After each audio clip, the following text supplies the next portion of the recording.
begitu berkahnya kegiatan kita pada siang hari ini. Mari kita awali dengan berdoa. Jadi serahkan kepada Ananda Tiara untuk memimpin doa. Teman-teman, sebelum kita memulai mata pelajaran, mari kita mengangkat kedua tangan kita dengan menundukkan kepala sejenak dan membaca doa. Berdoa dimulai.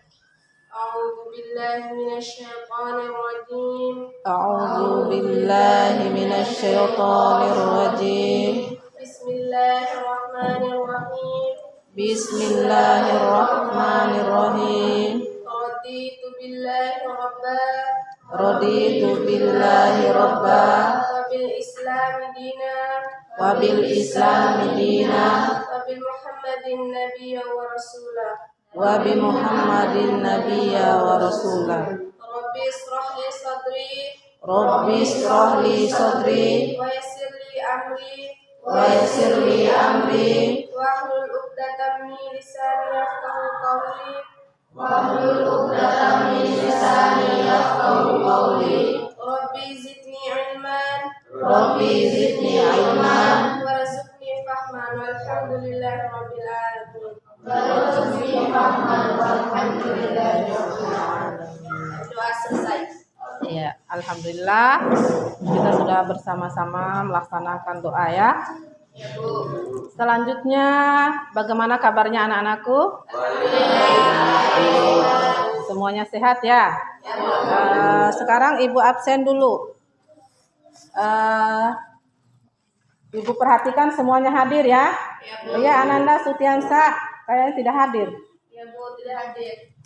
Oke, baiklah. Semoga untuk kedepannya Ananda Sutiansa bisa kembali hadir lagi bersama kita. Amin. Ya Rabbal Alamin. Sekarang sudah siap dengan materi kita? Siap. Oke. Kalau Ibu bilang semangat 50%, kalian bilang yes. Kalau Ibu bilang semangat 75%, kalian bilang yes, yes. Kalau Ibu bilang semangat 100%, yes, yes, go, go, Allahu Akbar. Oke? Ya. Bagaimana anak-anak? Siap? Siap. Oke. Semangat 50%? Yes. Semangat 75%? Yes, yes. Semangat 100%? Yes, yes, go, go, Allahu Akbar. Baiklah anak-anakku sekalian. Pada pembelajaran yang lalu kita sudah membahas tentang materi menghormati orang tua dan guru. Ada yang masih ingat bagaimana sih keutamaan menghormati orang tua dan guru? Ya, silakan Kak Yunisa berdiri. Assalamualaikum warahmatullahi wabarakatuh. Waalaikumsalam warahmatullahi wabarakatuh. Jadi di sini saya akan menjelaskan tentang keutamaan menghormati orang tua dan guru. Sebagaimana yang disabdakan oleh Rasulullah SAW, ridhollah fi ridho walidain, wasukhtullah fi sukhtul walidain. Sesungguhnya ridhonya Allah terdapat kepada ridho orang tua dan murkanya Allah terdapat pada murkanya orang tua. Nah, jadi dari sini bisa kita ketahui bahwa untuk mendapat ridhonya Allah saja itu terlebih dahulu kita harus mendapatkan ridho orang tua. Dan Allah itu murka ketika kita membuat orang tua kita murka. Kemudian selain orang tua juga kita harus menghormati dan menyayangi guru. Guru itu orang tuanya kita di sekolah.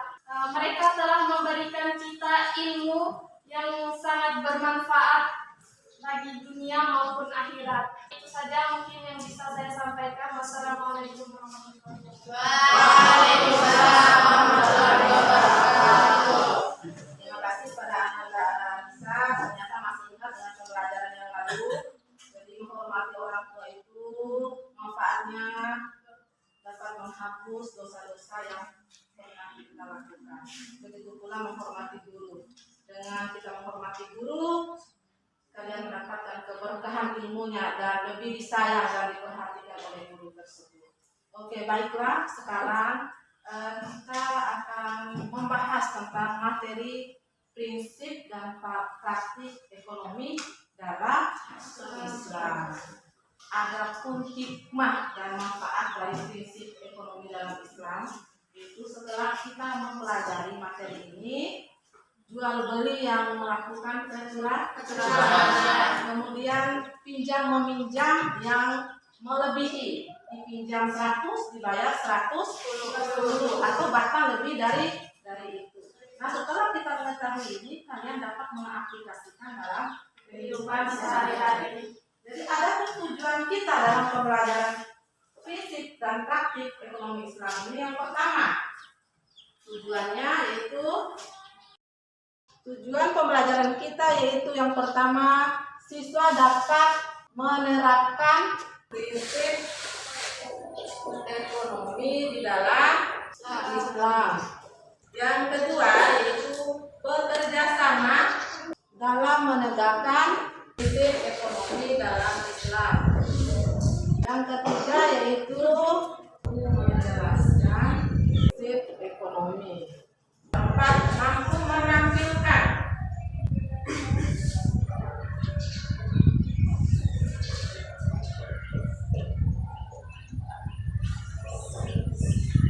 yang kelima yaitu menemukan dalil yang berkaitan dengan prinsip ekonomi. Anak sekalian, dalam pembelajaran ini kita punya mekanisme. Yang pertama, kita akan melakukan kegiatan literasi. Yang kedua, kalian akan mengadakan critical thinking. Artinya critical thinking itu bagaimana kalian berpikir kritis berkaitan dengan prinsip ekonomi di dalam Islam. Kemudian yang ketiga yaitu kolaborasi yaitu bagaimana kalian berdiskusi dalam menyelesaikan permasalahan yang itu berikan nanti. Kemudian yang keempat adalah communication itu adalah bagaimana kalian mempresentasikan hasil yang kalian temukan setelah kalian melakukan diskusi. Kemudian yang selanjutnya yaitu kreativitas yaitu bagaimana kalian mampu mengevaluasi atau menyimpulkan materi yang sudah kalian diskusikan tadi.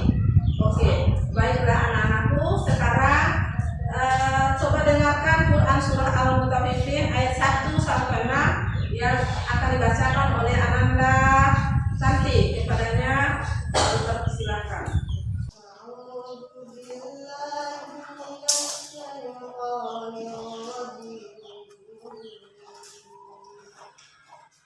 Bismillahirrahmanirrahim. ويل للمطففين الذين إذا اكتالوا على الناس يستوفون وإذا كالوهم أو وزنوهم يخسرون ألا يظن أولئك أنهم مبعوثون ليوم عظيم يوم يقوم الناس لرب العالمين. صدق الله العظيم. Alhamdulillah, kita sudah dengarkan bersama bacaan Quran surah Al-Mutaffifin ayat 1 sampai 6. Kira-kira dari surah itu siapa yang mampu menjelaskan kandungan daripada ayat tersebut? Ya, silakan Ananda Adawiyah. Assalamualaikum warahmatullahi wabarakatuh. Waalaikumsalam warahmatullahi wabarakatuh. Arti dari surat Al-Mutaffifin artinya yaitu orang-orang yang curang dalam perdagangan. Yang artinya adalah seseorang yang melakukan perdagangan itu yang mengurangi dari timbangannya. Hal tersebut dalam Islam itu tidak diperbolehkan karena tidak baik orang yang mengurangi hasil pertimbangan yang tidak sesuai. Jadi menurut saya hal tersebut tidak boleh kita lakukan. yang lebih-lebih kita harus lebihkan saja atau dianggap sedekah dalam melakukan timbangan tersebut agar juga kita mendapatkan pahala ketika kita melebihi timbangan tersebut. Kalau kita mengurangi timbangan tersebut itu tidak diperbolehkan. Terima kasih. Wassalamualaikum warahmatullahi wabarakatuh. Waalaikumsalam warahmatullahi wabarakatuh. Usia Anda Ria ternyata mampu mengkaji makna daripada Quran surah Al-Mutaffifin ayat 1 sampai 6. Sekarang Ibu bagikan, coba perhatikan gambar tersebut. Yang pertama dari gambar tersebut ada orang yang sedang melaksanakan jual beli. Kemudian ada rental mobil, kemudian ada bank syariah, dan kemudian ada asuransi syariah. Pada gambar tersebut ada namanya kantin kejujuran, di mana ada proses jual beli. Jual beli yang dilakukan atas dasar kejujuran tanpa melaksanakan kecurangan. Yang kedua yaitu rental mobil. Jadi rental mobil itu terjadi sewa menyewa. Seseorang yang melakukan sewa mobil kepada si penyewa disebut dengan ijarah. Kemudian ada namanya bank syariah. Bank syariah itu contohnya misalnya, jadi bank syariah ini tidak ada unsur ribawinya. Sistem pada bank syariah ini terjadi. Intinya kita akan membahas tentang bagaimana sih ekonomi di dalam Islam. Ekonomi dalam Islam itu dalam bahasa Arabnya disebut dengan muamalah. Muamalah itu artinya yaitu yang berkaitan dengan pergaulan dan perhubungan dalam kehidupan manusia. Apa-apa yang dibahas dalam muamalah tersebut dalam ekonomi? Yang pertama yaitu jual beli, yang kedua adalah sewa menyewa, yang ketiga adalah utang piutang, yang keempat riba, yang kelima ijab, keenam yaitu syirkah. Jual beli itu dalam bahasa Arabnya disebut dengan al-bai'ah. Al-bai'ah yang artinya yaitu tukar menukar barang berdasarkan keridoan kedua belah pihak. Selanjutnya khiyar. Khiyar itu yaitu melangsungkan jual beli atau boleh memutuskannya. Macam-macam khiyar, ada namanya khiyar majlis, khiyar aibi, dan khiyar. Oke anak-anak sekalian, sampai di sini ada yang perlu dipahami tentang bagaimana jual beli ini. Sebelum Ibu bagi kelompok, ya silakan. Bagaimana sih hukumnya menimbun barang seperti yang terjadi saat ini kan, misalnya minyak goreng? Oke, baiklah anak-anakku sekalian, bagaimana sih menimbun barang itu tidak diperbolehkan, karena itu hanya menguntungkan bagi penjual, tidak menguntungkan bagi pembeli. Sementara jual beli itu saling menguntungkan antara pembeli dengan penjual. Oke, baiklah anak-anakku, sekarang Ibu akan bagi kelompok. Jadi dalam kelompok itu kalian akan membahas, akan mencari dalil-dalil yang berkaitannya dengan ekonomi Islam, dan kemudian kalian akan mengerjakan LKPD yang Ibu sudah yang Ibu bagikan ya. Ya, silakan. Kelompok 1, cepat sudah.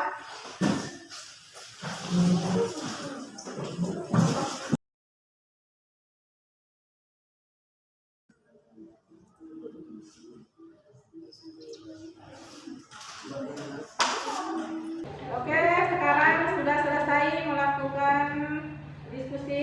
Silakan kelompok 1, Hairulisa mempresentasikan hasil diskusinya. Silakan.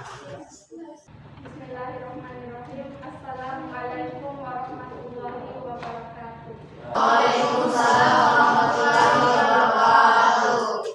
Jadi kami dari kelompok 1 ingin membahas hasil dari diskusi kami.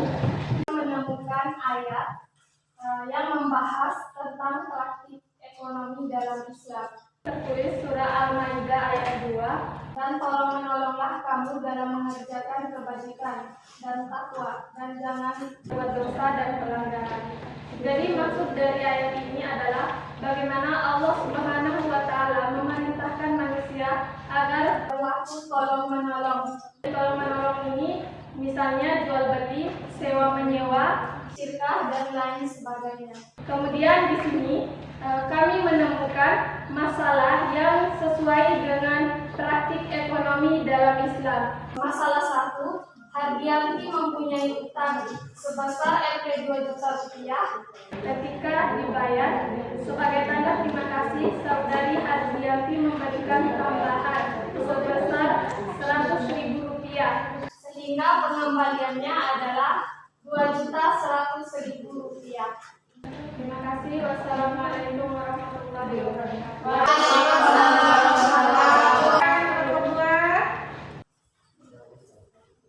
Oke, baik. Assalamualaikum warahmatullahi wabarakatuh. Waalaikumsalam warahmatullahi wabarakatuh. Ini saya perwakilan ingin menjelaskan hasil diskusi kami tadi tentang riba. Di sini kami menemukan dalil tentang riba, Quran surat Ali Imran ayat 130 yang berbunyi, hai orang-orang yang beriman, janganlah kamu memakai riba dan berlipat ganda, dan bertakwalah kamu kepada Allah supaya kamu mendapatkan keuntungan. Masalah 1, Hardianti mempunyai utang sebesar 2 juta. Ketika dibayar, sebagai tanda terima kasih saudari Hardianti menambah sebanyak 100.000. Jadi dia membayar hutangnya itu sebesar 2.100.000. Jadi di sini tidak dikatakan riba karena dia itu tidak ada surat pemaksaan atau perjanjian dari awal. Dia memberikan tambahan 100.000 ini hanya untuk tanda terima kasih saja karena saudara ini telah meminjamkan kepada dia 2 juta. Jadi tidak ada yang berkaitan dengan riba karena tidak ada unsur paksaan. Assalamualaikum warahmatullahi wabarakatuh. Waalaikumsalam warahmatullahi wabarakatuh.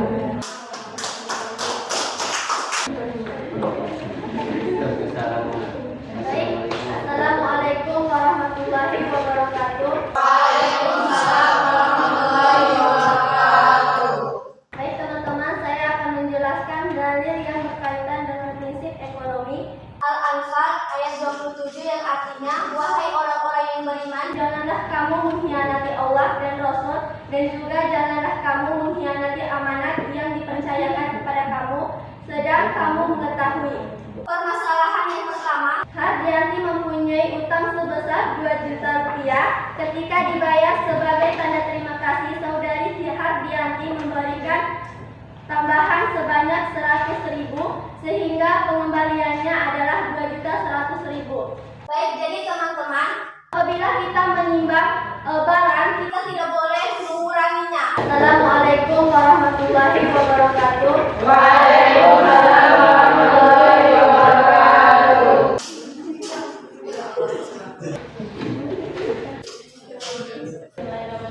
Assalamualaikum warahmatullahi wabarakatuh. Waalaikumsalam warahmatullahi wabarakatuh. Baik teman-teman, saya akan menjelaskan hasil diskusi dari kelompok 4. Adapun dalil yang kami ketemui yang artinya, dialah Allah berfirman, wahai Adam, beritahukanlah kepada mereka nama-nama itu. Setelah dia menyebut nama-namanya, dia berfirman, bukankah telah aku katakan kepadamu bahwa aku mengetahui rahasia langit dan bumi, dan aku mengetahui apa yang kamu nyatakan dan apa yang kamu sembunyikan. Perlu kita ketahui dari dalil tersebut bahwa biarpun kita menyembunyikan atau melakukan kecurangan dalam hal apapun seperti dalam sewa menyewa, kau tetap tahu walaupun kamu menyembunyikan sedalam-dalamnya. Assalamualaikum warahmatullahi wabarakatuh. Waalaikumsalam warahmatullahi wabarakatuh. Oke, baik anak-anakku sekalian, tadi sudah mempresentasikan hasil dari diskusi masing-masing ya. Jadi Ibu tadi sudah mengawasi semua dari proses diskusinya dan ternyata semuanya bagus dalam mempresentasikan hasil diskusi. Dan silakan kepada anak-anak siapa yang mau memberikan kesimpulan dari materi Ya, silakan. Ya, mungkin. Silakan. Assalamualaikum warahmatullahi wabarakatuh. Waalaikumsalam warahmatullahi wabarakatuh. Jadi teman-teman, kesimpulannya dalam melakukan transaksi ekonomi seperti jual beli, sewa menyewa, utang piutang, dan pinjam meminjam, Islam melarang beberapa hal di antara lainnya seperti berikut. Pertama, tidak boleh mempergunakan cara yang batil. Yang kedua, tidak boleh melakukan kegiatan riba. Yang ketiga, tidak boleh dengan cara aniaya. Yang keempat, tidak boleh mempermainkan takaran, timbangan, kualitas, dan kehalalan. Yang kelima, tidak boleh dengan cara spekulasi atau berjudi. Yang keenam, tidak boleh melakukan transaksi jual beli barang haram. Mungkin itu saja kesimpulan dari saya. Terima kasih atas waktu yang diberikan. Wassalamualaikum warahmatullahi wabarakatuh. Sudah mampu menyimpulkan materi yang sudah kita bahas hari ini ya. Ternyata dalam jual beli, sewa menyewa, pinjam meminjam, utang piutang itu dilarang melakukan penipuan. Semoga dengan materi yang kita dapat hari ini kalian dapat mengaplikasikan dalam kehidupan sehari-hari. Amin. Anak-anakku, bagaimana pembelajaran kita hari ini? Lancar Bu, Alhamdulillah menyenangkan ya. Iya Bu. Karena besok hari pasar di tempat kita, maka ibu kasih tugas kepada kalian. Silakan amati itu bagaimana orang-orang di pasar melakukan sistem jual beli. Kalian amati itu terjadi kecurangan, misalnya mengurangi timbangan atau bagaimana? Silakan kalian amati dan kalian bikin dalam bentuk laporan dan diserahkan minggu depan dengan materi yang sama, masih dalam prinsip ekonomi dalam Islam. Materinya yaitu hikmah dan manfaat mempelajari prinsip dan praktik dalam ekonomi Islam. Untuk pertemuan kita kali ini kita akhiri dengan sama-sama membaca hamdalah. Alhamdulillah.